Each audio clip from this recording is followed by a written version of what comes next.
সেইটা বলবার জন্য আজকে আমার এখানে আসা। আশা করি এটাকে আপনারা একটু গুরুত্ব দেবেন। মানে অন্যান্য রাজনৈতিক কর্মসূচির বাইরেও, রাজনৈতিক কর্মসূচি হলে আমি কালকেই বলে দিতাম মিটিং থেকে, কিন্তু এটা সরকারি কর্মসূচি। আগেও আপনারা দেখেছেন যে আমরা দুয়ারে সরকার প্রকল্প করেছি এবং দুয়ারে সরকার প্রকল্পে আমাদের প্রায় 10 কোটি মানুষ অংশগ্রহণ করেছেন এবং তাদের 90% কাজ কমপ্লিট হয়েছে, কিন্তু কিছু পড়ে আছে 10% বিভিন্ন স্কিমের ব্যাপারে। সেই স্কিমে যারা অ্যাপ্লাই অলরেডি করেছেন তাদেরটা আমরা ডিসেম্বর মাস থেকে শুরু করব, বিশেষ করে যেগুলো আমরা করতে পারি, যেমন লক্ষ্মীর ভাণ্ডার বা এই টাইপের কিছু স্কিম। এবারে আমরা যেটা করব, দুয়ারে সরকারে আমরা দেখেছি প্রচুর মানুষ এসছেন, প্রায় 10 কোটি মানুষ, এবং তারা কিন্তু অনেক কাজ পেয়েছেন। একেবারে কাস্ট সার্টিফিকেট থেকে শুরু করে, লক্ষ্মীর ভাণ্ডার থেকে শুরু করে, কৃষিজীবী মানুষদের, ছাত্রছাত্রীদের অনেকটাই আমরা চেষ্টা করেছি করতে। এবারে আমরা একটা প্রোগ্রাম নিচ্ছি, যেটা আমার চিফ সেক্রেটারি, আমি এবং ডিজি পুলিশ আছেন। এই প্রোগ্রামটার নাম হবে আমাদের পাড়া আমাদের সমাধান। মনে রাখবেন, গভর্নমেন্টের সব ডিপার্টমেন্ট মিলে যে বড় বড় কাজগুলো করে, সেই কাজগুলো যেমন চলছে, যা চলছে সেগুলো চলবে। পয়সা যতটা জোগাড় করতে পারবো সেই হিসেবে চলবে। এখন তো 100 দিনের কাজের টাকাও বন্ধ, গ্রামীণ আবাস যোজনার টাকাও বন্ধ, গ্রামীণ রাস্তার টাকাও বন্ধ। গত 24-এর ইলেকশনে আমি দেখেছিলাম বিজেপির অনেকগুলো প্রচার করেছিল টিভিতে, জল মিশন, জল জীবন, অনেক ছবি দেখিয়েছিল, আমি নিজে দেখেছিলাম অ্যাডগুলো। যদিও সেখানে 90% টাকা আমাদের দিতে হয়, মানে পুরো মেনটেনেন্স আমাদের করতে হয়, ল্যান্ড আমাদের দিতে হয়, পাইপ আমাদের নিয়ে যেতে হয়, তা সত্ত্বেও আমাদের 60% টাকাও দিতে হয়, ওরা মাত্র 40% দেয়। এবং তার মধ্যে মেনটেনেন্স ধরা নেই, তার মধ্যে ল্যান্ডের দাম ধরা নেই, তার মধ্যে কিছুই ধরা নেই। কিন্তু সেই টাকাটাও বন্ধ করে দিয়েছে। যেটা আমাদের জল স্বপ্ন প্রকল্প, যেটা আমরা মানুষকে বলেছিলাম পৌঁছে দেবো সবটা, আমরা প্রায় 98 লক্ষ মানুষের বাড়িতে বাড়িতে জল, নলবাহিত জল পৌঁছতে পেরেছি। কিন্তু এখনো অনেক জায়গায় পাইপ পড়ে আছে। কিন্তু যেহেতু টোটাল ফান্ডটা গভর্নমেন্ট অফ ইন্ডিয়া বন্ধ করে দিয়েছে, তাই আমরা জমি দেওয়া সত্ত্বেও, আমরা পাইপ ফেলা সত্ত্বেও, আমরা আমাদের টাকা দেওয়া সত্ত্বেও সেই কাজটা এখন আটকে আছে। এখন আমাদের প্রায় 94টা সোশ্যাল স্কিম চালাতে হয়। আমাদের 100 দিনের কাজের বদলে কর্মশ্রী হয়েছে। আমি আপনাদের আগেই বলেছি, প্রায় 75 লক্ষ জব কার্ড হোল্ডারদের আমরা কাজ দিয়েছি। এছাড়াও আরও যে স্কিম আছে, লক্ষ্মীর ভাণ্ডার বলুন, কৃষক বন্ধু বলুন, সবুজ সাথী বলুন, তরুণের স্বপ্ন বলুন, ঐক্যশ্রী বলুন, শিক্ষাশ্রী বলুন, মেধাশ্রী বলুন, সবুজশ্রী বলুন, 94টা স্কিম গভর্নমেন্টের আছে। এই টোটালটাই আমরা চালাই। স্বাস্থ্য সাথী থেকে শুরু করে, বিনা পয়সায় রেশন দেওয়া থেকে শুরু করে, আমরা সবটাই চালাই। কিন্তু আমাদের প্রায় 1,75,000 কোটি টাকার উপরে, এখন টাকাটা আরও বেড়েছে। সেন্ট্রাল গভর্নমেন্ট আমাদের টাকা আটকে রেখেছে, আমাদের দেয়নি, আমাদের পাওনা টাকা, বকেয়া টাকা। কিন্তু তা সত্ত্বেও বাংলার মানুষের আশীর্বাদের, শুভেচ্ছা এবং দোয়ায় বলতে পারেন আমরা চেষ্টা করছি কেন্দ্রীয় সরকারের বৈষম্য বঞ্চনা সত্ত্বেও মানুষের কাজ, মানুষের মুখের হাসি যেন কেউ কেড়ে নিতে না পারে। দুয়ারে সরকারে আমরা দেখেছিলাম আগে মানুষকে এখানে ওখানে ঘুরে বেড়াতে হতো, কিন্তু দুয়ারে সরকারে অনেক মানুষ নিজে আসতেন এবং নিজের কথাটা বলতে পারতেন। অনেক সুযোগ আমরা দুয়ারে সরকার থেকে অনেক মানুষের কাছে পৌঁছাতে পেরেছি। সেই জন্য দুয়ারে সরকারে যারা পার্টিসিপেট করেছিলেন, অফিসার সহ, সরকারি কর্মচারী সহ, বিডিও, এসডিও, ডিএম, আইসি, ওসি, এসপি, অ্যাডিশনাল এসপি সহ, ডিএসপি সবাই সহ, সাধারণ মানুষও যারা এসছিলেন তাদের কাছে আমরা কৃতজ্ঞতা জানাচ্ছি। আমরা অনেক সময় দেখি ছোট ছোট পাড়ায় হয়তো একটা কলের দরকার, হয়তো একটা ছোট্ট পাড়া তার একটা ছোট্ট গ্রামীণ রাস্তা অল্প করে করে দিলে তাকে কাদায় হাঁটতে হয় না। অনেক সময় আমরা বিদ্যুৎ পৌঁছেছি অনেক জায়গাতেই, কিন্তু বাই চান্স যদি কোনো জায়গা বাদ হয়ে যায় যেখানে ইলেকট্রিসিটি নেই, হয়তো একটা ইলেকট্রিক পোল বসাতে হবে বা বর্ষায় ভেঙে গেছে, এই রকম ধরনের ছোট ছোট কাজগুলো, ধরুন একটা আইসিডিএস সেন্টারের বাড়ি ভেঙে পড়েছে, তার ছাদটা করে দিতে হবে। ধরুন একটা স্কুলের ছাদটা দিয়ে জল পড়ছে, ওই ছাদটা করে দিতে হবে, পুরো স্কুল বিল্ডিং নয়, ছাদটা। এই রকম ছোট ছোট কাজের জন্য আমরা একটা প্রোগ্রাম নিয়েছি গভর্নমেন্টের, আমাদের পাড়া আমাদের সমাধান। এক্ষেত্রে সিস্টেমটা হচ্ছে আমাদের সরকারি প্রকল্পে অনেক মানুষ অংশ নিয়েছেন, এবার মানুষের প্রকল্পে আমাদের সরকার পথে নামছেন। যদিও এটা খুব ছোট্ট প্রোগ্রাম, কিন্তু যদি বিস্তৃতি দেখেন তাহলে এর বিস্তৃতি খুব ব্যাপক। মাননীয় প্রধানমন্ত্রীজি বারবার বলেছেন আত্মনির্ভরশীলতার কথা, কিন্তু কার্যক্ষেত্রে কিছু হয়নি, করতে হয় টোটালটাই স্টেটকে। আমরা এখানে কি করছি, আমরা যেটা আমাদের পাড়া আমাদের সমাধান, সারা দেশে এইরকম উদ্যোগ এই প্রথম। এখানে মানুষ নিজেদের বুথে, ওই ব্রিজ নয় বা স্কুল নয় বা বড় বড় প্রোগ্রাম নয়, সেগুলো যেমন ডিপার্টমেন্ট করে ডিপার্টমেন্ট করবে, এটা এক্সট্রা প্রোগ্রাম। গ্রামে ছোট ছোট সমস্যা থাকে, সেটা আমাদের সরকারি অফিসাররা শুনবেন এবং তাদের একটা জায়গায় একত্রিত করবে। 3টে করে বুথ নিয়ে একটা সেন্টার হবে, একটা পাড়া হবে, এবং 3টে বুথ নিয়ে আমাদের 80,000 বুথ আছে। এটা করতে 2 মাস সময় লাগবে, কারণ একটা বুথ থেকে আরেকটা বুথে যাবে, একটা বুথ থেকে আরেকটা বুথে যাবে, এবং একদিন করে প্রত্যেকটা বুথে তারা সারাদিন থাকবে এবং সেখানকার সাধারণ মানুষ তাদের জন্য একটা করে জায়গা থাকবে, সেখানে এসে তারা তাদের গ্রামের সমস্যা জানাতে পারে। এটা গ্রামের সমস্যা, এবং সেক্ষেত্রে আলোচনা করে সরকারি অফিসাররা ঠিক করবেন কতটুকু আমরা করতে পারি। বড় প্রোগ্রাম নয়, এটা কিন্তু ছোট। আমরা স্মল ইজ বিউটিফুল, স্মলে চলে যাচ্ছি, গ্রামের অন্দরে, মাটির অন্দরে।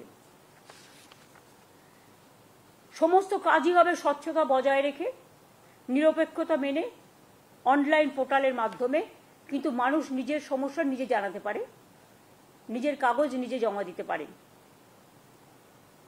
আমরা যেটা বলতে চাই যে আমাদের অফিসাররা তাদের সাথে আলোচনা করবেন, 3টে বুথ নিয়ে একদিন করে ক্যাম্প হবে পাড়ায় পাড়ায়, মানে 3টে বুথ নিয়ে আমাদের 80,000 বুথ আছে, এবং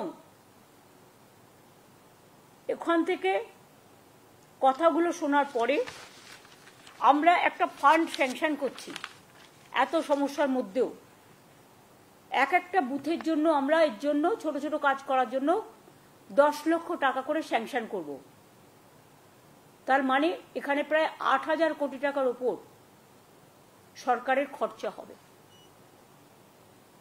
এবং এর ফলে একটা গ্রাম একটা বুথ নিয়ে হয়, আপনারা জানেন, তার কিছু ছোটখাটো সমস্যা থাকতেই পারে, কিন্তু যে ছোটখাটো সমস্যাগুলো হয়তো পঞ্চায়েত স্তরেও তারা পায় না, সেক্ষেত্রে পঞ্চায়েত যেমন কাজ করছে করুক, গ্রামসভা যেমন কাজ করছে করুক, জেলা পরিষদ যেমন কাজ করছে করুক, মিউনিসিপ্যালিটি যেমন করছে করুক, কিন্তু এটা আমরা পশ্চিমবঙ্গ সরকার আমার পাড়ায় আমার সমাধান এই প্রোগ্রামটা করছি। এটা শুরু হবে 4ই আগস্ট থেকে, সরি 2 আগস্ট থেকে, মানে ফ্রাইডে থেকে, স্যাটারডে থেকে হবে। মানে এই শনিবার তো হবে না, 27শে জুলাই, নো, নেক্সট পরের শনিবার থেকে। এটা হচ্ছে রাজ্য স্তরে, এর জন্য একটা টাস্ক ফোর্স হবে, তার দায়িত্বে থাকবেন চিফ সেক্রেটারি নিজেই, ফাইন্যান্স সেক্রেটারি ও অন্যান্য দপ্তরের ইম্পর্টেন্ট যারা এইসব কাজ রিলেটেড তাদের নিয়ে চিফ সেক্রেটারি মাথায় থেকে একটা টাস্ক ফোর্স তৈরি করবেন যারা এটাকে মনিটরিং করবে।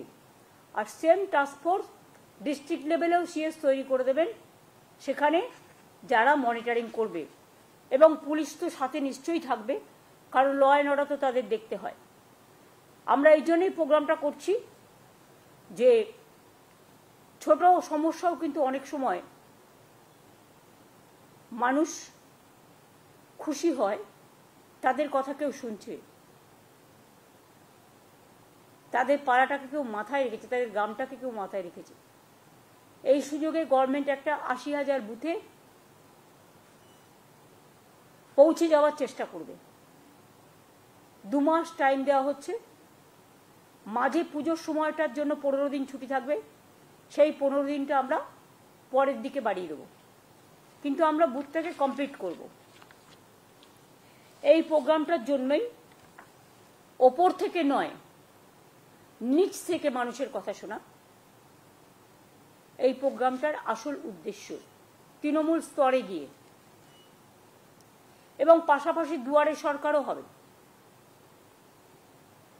কেউ যদি দুয়ারে সরকারে নাম লিখিয়েছেন এখনো পাননি, যেটা আমরা করতে পারি, সেগুলো আমরা ডিসেম্বর জানুয়ারিতে করে দেবো। যেমন লক্ষ্মীর ভাণ্ডার সহ কিছু আছে, নতুন এসছে, কাস্ট সার্টিফিকেটের ব্যাপার আছে, কোর্টে কেস আছে আপনারা জানেন, এইসব নানা রকম টাইপের ছোটোখাটো কাজ আছে। এইটাই হচ্ছে মেন আমাদের প্রাথমিকতা, যে মানুষ নিজেকে নিয়ে গর্বিত করুক, গর্ব করুক, নিজেকে সম্মানিত করুন। সরকারের কাছে কাউকে পৌঁছতে হবে না, সরকার তাদের দরজায় পৌঁছে যাবে।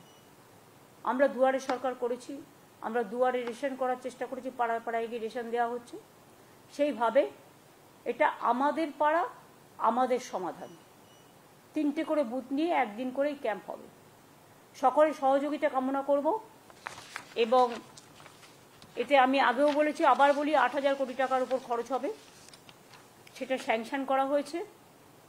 এবং সমস্ত কাজই শেষ হবে পরিকল্পনা থেকে রূপায়ণ সময় বেঁধে 180 দিনের মধ্যে।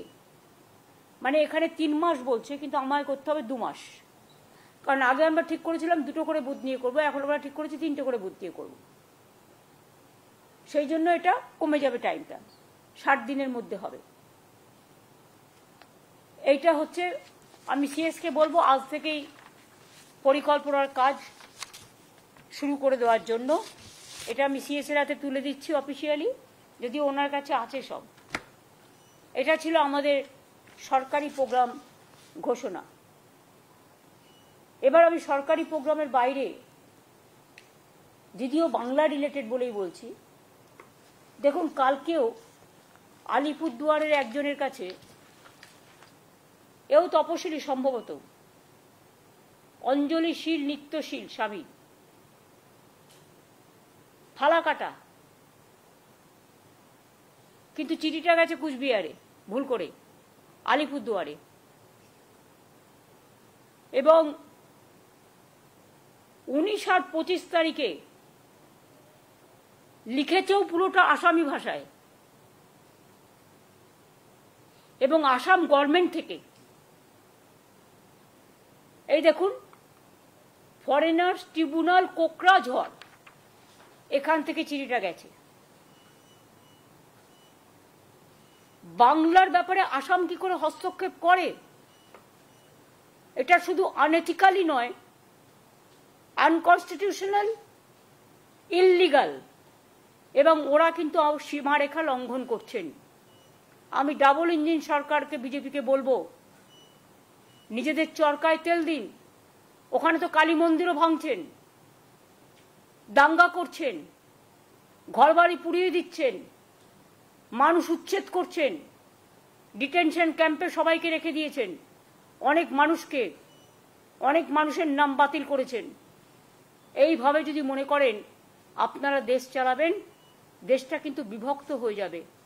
এবং দেশ যদি একবার বিভক্ত হয়ে যায় তাহলে দেশের শক্ত কাঠামোটা নষ্ট হয়ে যাবে।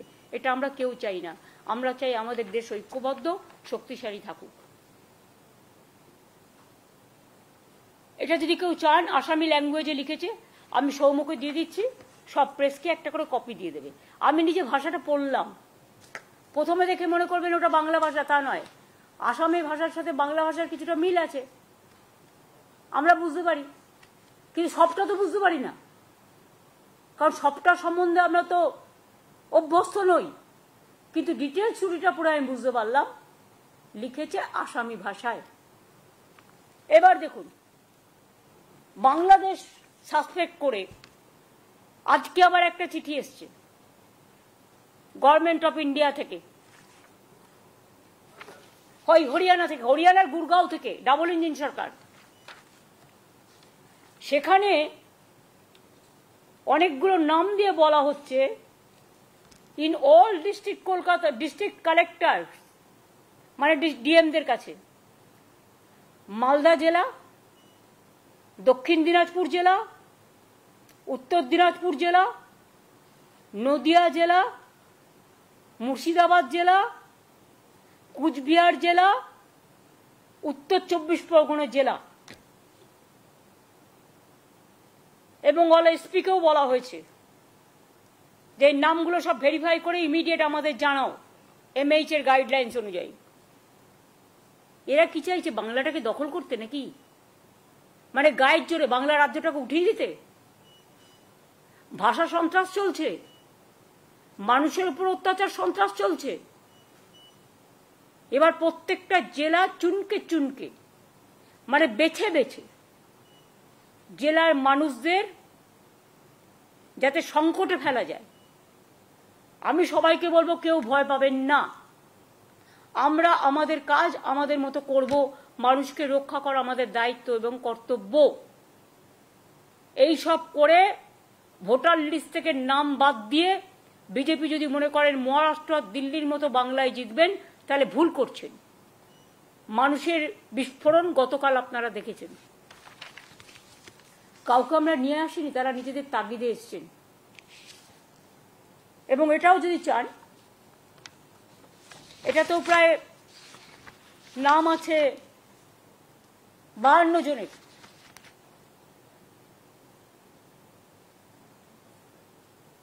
এটা যেহেতু সিক্রেট লেটার, আপনাদের আমি দিচ্ছি না, কিন্তু আপনারা যদি দেখতে চান লিস্টটা, আমি দেখিয়ে দিতে পারি, আমার কোনো প্রবলেম নেই।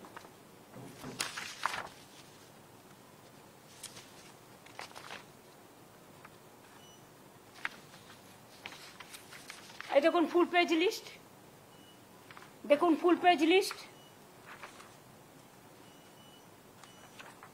দেখুন ফুল পেজ লিস্ট।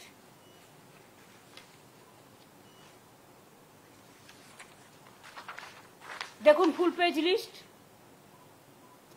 দেখুন ফুল পেজ লিস্ট, 52 পর্যন্ত সিরিয়াল।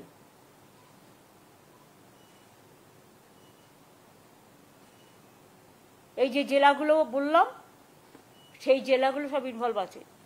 এবার আপনারা সাংবাদিক বন্ধুরা আমায় বলুন তো, আপনারা তো সব জায়গায় যান, এটা তো ইন্ডিয়ান সিটিজেনদের রাইট। ভারতবর্ষের যে কোনো প্রান্তে যে কোনো লোক যেতে পারে, কাজ করতে পারেন, রাইট টু ওয়ার্ক, এটা আমাদের সংবিধানে বলা আছে। আমাদের এখানেও যেমন 1.5 কোটি মানুষ কাজ করেন, তাছাড়াও সব স্টেটের মানুষ এখানে থাকেন, ব্যবসা করেন, কেউ ইন্ডাস্ট্রিতে আছেন। কই আমাদের এখানে তো প্রবলেম হয় না? তাহলে আমাদের রাজ্যের লোক যদি কোথাও কাজ করে, তাহলে বিজেপির প্রবলেমটা কোথায়? আর তারা যে নিজে থেকে গেছে তো তা নয়, তাদের স্কিল আছে বলে, ট্যালেন্ট আছে বলে নিয়ে গেছে। গুজরাটের মানুষদের যখন 2টো প্লেনে করে শিকলবন্দি করে নিয়ে আসা হলো, এটা গুজরাটের মানুষকে অপমান করা নয়, তার অস্মিতাকে অসম্মান করা নয়?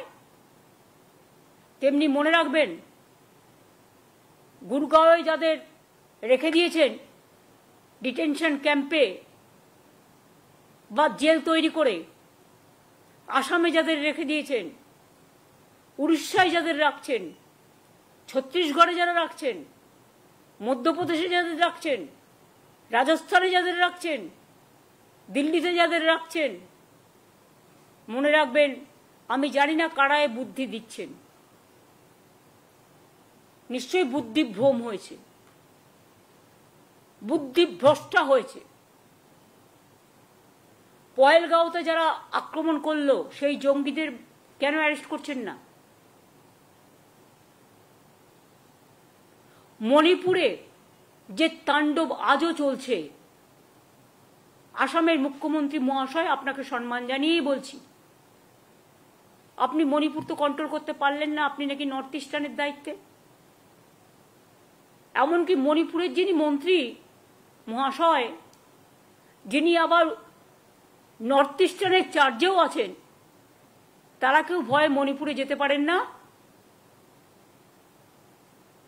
আর যত কিছু আপনাদের রাগ, বিদ্বেষ, বঞ্চনা, লাঞ্ছনা, অত্যাচার, অসম্মান, আমাদের ভাষার উপর অত্যাচার, ভাষা সন্ত্রাস, অস্মিতা, ভাষা আমাদের অস্মিতা, ভাষাকে আমরা মনে করি আমাদের সম্মান, সব মানুষের ভাষা, সব মানুষের সম্মান। আমি আবার বলছি, I am not against of any language, any languages. I love all the languages because unity in diversity is our origin. We have different state, different religions, different food practice, different culture.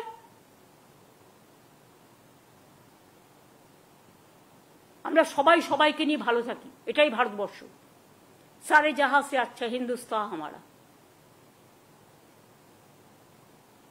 বৈচিত্র্যের মধ্যে ঐক্য। কিন্তু সেটা না করে বাংলা ভাষায় কথা বললেই মনে হচ্ছে যেন আমরা খুব অপরাধ করে ফেলেছি। বাংলা ভাষায় কথা বলা কি অপরাধ? আমি মনে করি অন্য ভাষায় কথা বলাও যেমন অপরাধ নয়, তেমনি আমাদের মাতৃভাষা, আমরা তো ছোটবেলায় বাংলাও শিখেছি, হিন্দিও শিখেছি, স্কুলে সংস্কৃতও শিখেছি ক্লাস 8 পর্যন্ত। তো যদি আমাদের আপত্তি না থাকে অন্য কোনো ভাষায়, তাহলে আপনারা কেন আমাদের ভাষাভাষী লোকেদের উপর অত্যাচার করছেন? এর থেকে নিজেদের ঘরটাকে সামলান না।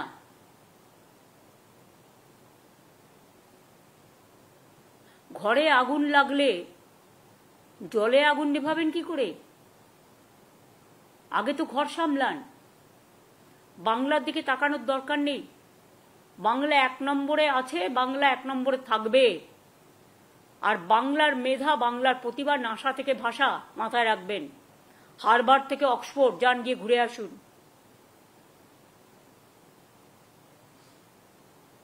আমি একটা ছোট্ট বলছি, স্টোরির মতো, আমরা ছোটবেলা থেকে শুনে আসছি। একবার মা দুর্গা, কার্তিক আর গণেশকে, যেহেতু আমাদের ন্যাশনাল ফেস্টিভ্যাল হয়, ইউনেস্কো ট্যাঞ্জিবল ইনট্যাঞ্জিবল হেরিটেজ পেয়েছে, যে মা দুর্গা বলছেন কার্তিক আর গণেশকে, দেখি কে আমাকে সারা পৃথিবী তাড়াতাড়ি ঘুরে আসতে পারে, এই রকম টাইপের। হয়তো কথাটা ঠিক নাও হতে পারে, আমার ছোটবেলার স্মরণ থেকে বলছি। তখন কার্তিক ময়ূরপঙ্খী নিয়ে, ময়ূর নিয়ে ঘুরে, তার বাহন নিয়ে ঘুরে বেড়ালো সারা পৃথিবী। কিন্তু গণেশ শুধু মাকে প্রদর্শন করলো। তখন মা বললেন, দেখলে তো, মাকে ঘোরা, মাকে নিয়ে ঘোরা, মাকে চারিপাশে ঘোরা মানে পৃথিবীকে ঘোরা। যেটা রবীন্দ্রনাথ ঠাকুরের ভাষায়, দেখিতে গিয়াছি পর্বতমালা, দেখিতে গিয়াছি সিন্ধু, দেখা হয় নাই চক্ষু মেলিয়া, ঘর হতে শুধু 2 পা ফেলিয়া, একটি ধানের শীষের ওপর একটি শিশির বিন্দু। এগুলো বাংলার অবদান, জাগরণের অবদান, জাতির অবদান। আমরা আজও গর্ব করে বলি, ন্যাশনাল সং লিখেছেন ইন্ডিয়ার বঙ্কিমচন্দ্র চট্টোপাধ্যায়, আর ন্যাশনাল অ্যান্থেম লিখেছেন বিশ্বকবি রবীন্দ্রনাথ ঠাকুর। রামকৃষ্ণ বলুন, স্বামী বিবেকানন্দ বলুন, বিদ্যাসাগর বলুন, চিত্তরঞ্জন দাস বলুন, ক্ষুদিরাম, প্রফুল্ল চাকি, বিনয় বাদল, দীনেশ, মাতঙ্গিনী হাজরা, যাই বলুন না কেন, নেতাজি সুভাষচন্দ্র বোস। গান্ধীজিও খুব ভালোবাসতেন বাংলাকে, যদিও পোরবন্দরে তার জন্ম, গুজরাটে, কিন্তু তিনি যখন দাঙ্গা হচ্ছিল তখন তিনি বেলেঘাটায় গান্ধী ভবনে বসেছিলেন ফ্রিডম অ্যাট মিডনাইটের দিন। কেন জানেন? যাতে দেশ ভাগের পরে কোনো দাঙ্গা না হয়, দাঙ্গা সামলাবার জন্য। তার মানে ভালোবাসতেন বলেই তো ছিলেন। বেলেঘাটায় গান্ধী ভবন আছে আমাদের। আমরা গান্ধীজিকে দেশের নেতা বলি, জাতির পিতা বলি। তখন কি ভাবি যে উনি কোন দেশ কোন রাজ্যে জন্মেছিলেন? সেটা ভাবি না, আমরা ভাবি উনি জাতির পিতা। দেশের নেতা কেমন হয়? দেশকে যিনি ভালোবাসেন তিনি হয় দেশের নেতা। সুতরাং মানুষকে ভালোবাসলে তবেই দেশকে ভালোবাসা যায়, আর মানুষকে ভালো না বাসলে দেশকে ভালোবাসা যায় না। এইটুকুই আমার বলার ছিল। আমি ডকুমেন্টটা সিএস এর কাছে দিচ্ছি, কারণ যেহেতু ডকুমেন্টটা আমাদের কাছে এসছে।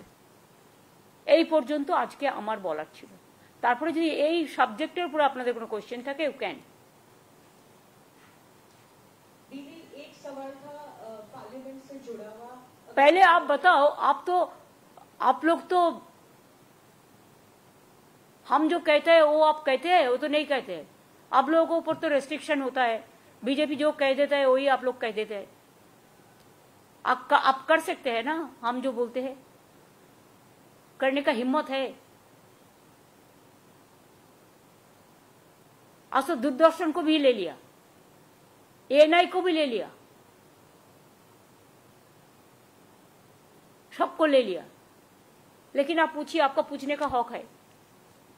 कल पार्लियामेंट में राज्यसभा में ऑपोजिशन एमएलए से मूव किया था नोटिस जस्टिस वर्मा के खिलाफ, उसके बाद ही वाइस प्रेसिडेंट जगदीप धनखड़ ने उसको एक्सेप्ट किया। आप क्यों उसको घुमा रहा है? देखिए, जो हमारा पता नहीं है, ये चीज आप लोगों को तैयार करके देता है, आप करते हैं।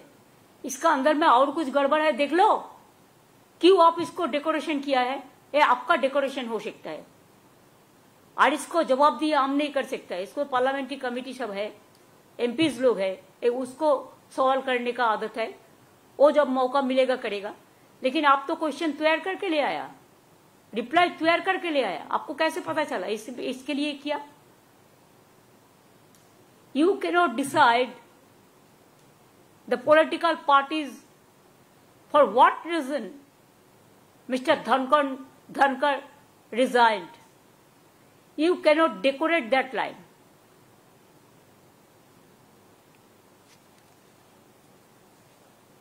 বাংলা ভাষা নিয়ে আপনি যেটা বলছেন, এক্ষেত্রে পার্লামেন্টে সেশন চলছে, সাংসদরা কি এই বিষয়টা নিয়ে কোনো মুভ করবেন? এবং আমাদের সবাই তো কালকে তো অভিষেক বলেছে, আপনারা দেখলেন যে আমরা এবার থেকে বাংলায় কথা বলবো, যারা বাংলা থেকে গেছে। অন্য ভাষাতেও কথা বলবো, কিন্তু বাংলাতেও আমরা বক্তব্য দেবো। পার্লামেন্টে একটা সুবিধা আছে, আমার সময় থেকে আমি জানি যে ট্রান্সলেটর আছে, যে কোনো কেউ যে কোনো ভাষায় কথা বলতে পারে। তাদের 1 ঘন্টা আগে নোটিশ দিতে হয়, এবং তখন ট্রান্সলেটররা সাইমেলটেনিয়াসলি ইংলিশ এবং হিন্দিতে ট্রান্সলেট করে দেয়। দুই, আমি আরেকটা কথা বলেছি, আমি বলেছি আমি যেখানেই যাব আমি সেখানে একটা করে ভাষা নিয়ে, ভাষা সন্ত্রাসের ওপর ধিক্কার জানিয়ে মিছিল করব। আমরা সম্ভবত যদি সবকিছু ঠিকঠাক থাকে, তাহলে 27 আর 28 আমাদের বীরভূমে প্রোগ্রাম আছে, কারণ আমাদের অনেক একটা এআরএম মিটিং হবে, আর তাছাড়াও আমাদের ব্রিজ উদ্বোধন আছে, আরও কিছু উদ্বোধনের প্রোগ্রাম আছে। ওগুলো করে দিলে তাড়াতাড়ি করে ব্রিজগুলো চালু হয়ে যাবে। কাজে ওখানেও কিন্তু আমি যখন যাব, আমি ভাষা নিয়ে একটা মিছিলও করব।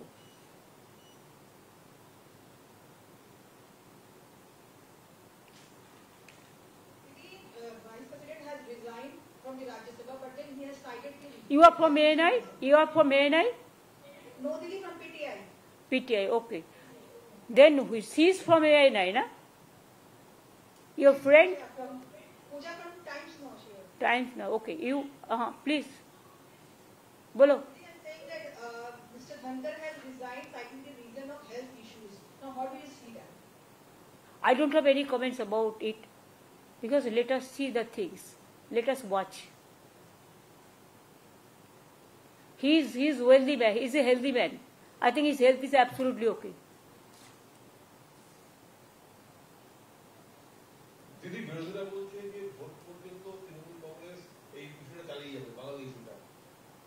কেন ভোট পর্যন্ত, কেন সারা জীবন চালিয়ে যাবে।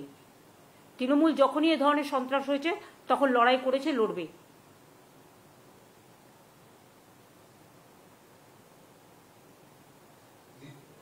দিদি, আপনি বললেন যে অনেকের কাছে এরকম চিঠি এসছে।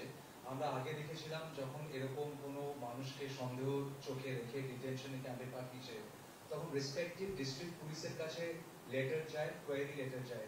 এখন কি সরকার থেকে কোনো স্ট্যান্ডার্ড ইনস্ট্রাকশন পুলিশের কাছে যাবে যে সরকারকে না জানিয়ে পুলিশ নিজেদের? তারা তো আগেই তাদের ভরে দিয়েছে, পরে তো আমরা জানতে পারছি, তখন আমাদের ইনফরমেশন আমরা দিয়ে দেবো। তাহলে এখানে যারা আছে তাদের সম্বন্ধেও এই কোয়ারি হবে তো, এখানে যে মানুষগুলো কাজ করে তাদের সম্বন্ধেও এই কোয়ারি যদি স্টার্ট করি আমরা, সেটা কি ভালো দেখাবে? আমি করতে চাই না, কারণ we respect each and everybody. একটা ভাষায় কথা বলা কারো অপরাধ নয়। আজকে সাউথ ইস্ট পুরো এশিয়াতে বাংলা ভাষায় কথা বলার ভাষা হচ্ছে 2য় স্থানে, আর সারা পৃথিবীতে 5ম স্থানে। 30 কোটির বেশি মানুষ বাংলায় কথা বলে, এটা মাথায় রাখবেন পৃথিবীতে।